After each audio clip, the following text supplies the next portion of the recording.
આજે માનનીય CP sir અને એડિશનલ સીપી સરની સૂચના અનુસાર રાજકોટ શહેર સાયબર ક્રાઇમ પોલીસ સ્ટેશન ખાતે રાજકોટ શહેરના જે પણ સોશિયલ મીડિયા ઇન્ફ્લુએન્સર્સ છે અથવા સારા જે પેजेस છે જેના મોટી સંખ્યામાં ફોલોઅર્સ છે એ તમામ પેજ ઓનર્સને અને સોશિયલ મીડિયા ઇન્ફ્લુએન્સર્સને બોલાવીને એમની સાથે અમુક મુદ્દાઓને લગત ચર્ચા કરવામાં આવેલ હતી। એમાં સોશિયલ મીડિયા ઇન્ફ્લુએન્સર્સ અને જે પેજ ઓનર્સ છે એમના પ્રશ્નો હતા, જેમાં અમુક લીગલ ઇસ્યુઝ જે એમની દ્વારા ફેસ કરવામાં આવે છે, જેમાં અમુક વસ્તુની એડવર્ટાઇઝ કરાય કે ન કરાય, हमारा कंटेंट ने कोई व्यक्ति मिसयूज કરીને અમને બ્લેકમેલ કરે છે તો એમાં એવી સ્થિતિમાં શું કરી શકાય, તો એ બધા પ્રશ્નોનો પોલીસ તરફથી નિરાકરણ કેવી રીતે લાવી શકાય એ બાબતે સૂચના કરવામાં આવેલ હતી। અને આની સાથે સાથે તમામ ઇન્ફ્લુએન્સર્સને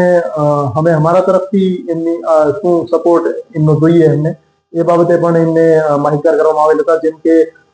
અમુક સોશિયલ મીડિયા ઇન્ફ્લુએન્સર્સને અમે કન્વિન્સ કર્યા છે કે ડ્રગ્સ અવેરનેસ બાબતે, સાયબર ક્રાઇમ અવેરનેસ બાબતે અને પોલીસની કામગીરી ને જનતા સુધી પહોંચાડવા બાબતે અમારી સાથે જોડાય અને જે સારો કન્ટેન્ટ જે છે એ આમ જનતા સુધી પહોંચે અને સાચી માહિતી આમ જનતા સુધી પહોંચે એના માટે સાથે મળીને કેવી રીતે રેસ્પોન્સિબલ બિહેવિયર ડિજિટલ પ્લેટફોર્મ ઉપર કરી શકાય એના ઉપર વ્યવસ્થિત ચર્ચા થઈ। અને તમામને અપીલ કરવામાં આવેલી હતી કે અમુક વખતે ફેક ન્યૂઝના કારણે અથવા આધી અધૂરી માહિતીના કારણે કમ્યુનલ ટેન્શન્સ અથવા ર્યુમર્સના કારણે બીજા ઘણા કાયદો અને વ્યવસ્થા સંબંધી પ્રશ્નો ઉભા થઈ શકે છે। તો કેવી રીતે જવાબદારીપૂર્વક વર્તન કરીને ફેક્ટ વેરીફાઈ કરીને અમારી જે ઓથોરિટી છે કન્સર્ન એમની સાથે ચર્ચા કરીને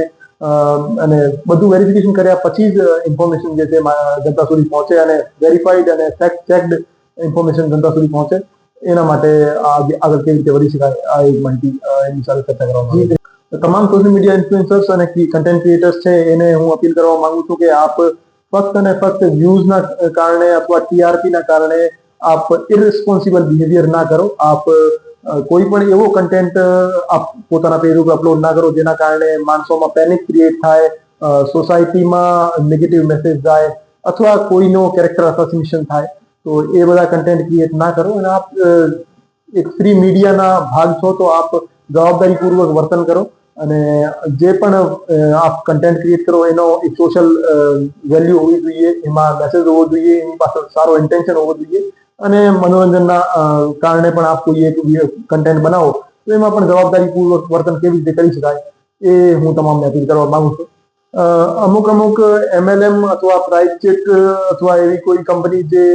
રાતોરાત એમને બેનિફિટ કરાવવા વાળી અનરિયલિસ્ટિક વાતો કરતી હોય છે અને ઘણા મોટા ફ્રોડ કરીને અહીંથી બીજા દેશમાં શિફ્ટ થઈ જતી હોય છે, તો એ એડવર્ટાઇઝમેન્ટ માટે સોશિયલ મીડિયા કન્ટેન્ટ ક્રિએટર્સનો યુઝ કરતી હોય છે। તો હું તમામને અપીલ કરવા માંગુ છું કે આપ કોઈ પણ એવી લોભાવણી એવી સ્કીમ है એમને આપ એડવર્ટાઇઝ ના કરો, કોઈ ગેમ્બલિંગને લગત એક્ટિવિટીને આપ એડવર્ટાઇઝ ના કરો જેથી કોઈ સારા વ્યક્તિ જે તમારા ચક્કરમાં તમારી સ્કીમના ચક્કરમાં ના ફસાય અને પોતાની જીવનની કમાણી ના ગુમાવી દે। અન્યથા જે લીગલ એક્શન્સ જે છે એમાં અમુક વખતે જે ફ્રોડુલેન્ટ સ્કીમ છે એનો એડવર્ટાઇઝમેન્ટ અને એનો પ્રમોશન પણ ગુનો બને છે, તો એમાં કાયદાકીય કાર્યવાહી પણ થઈ શકે છે। તો જવાબદારીપૂર્વક વર્તન કરો અને જે વસ્તુથી સમાજમાં નેગેટિવ મેસેજ જતું હોય અથવા કોઈનો ડેમેજ થતું હોય એવી કોઈ વસ્તુને પ્રમોટ ના કરો।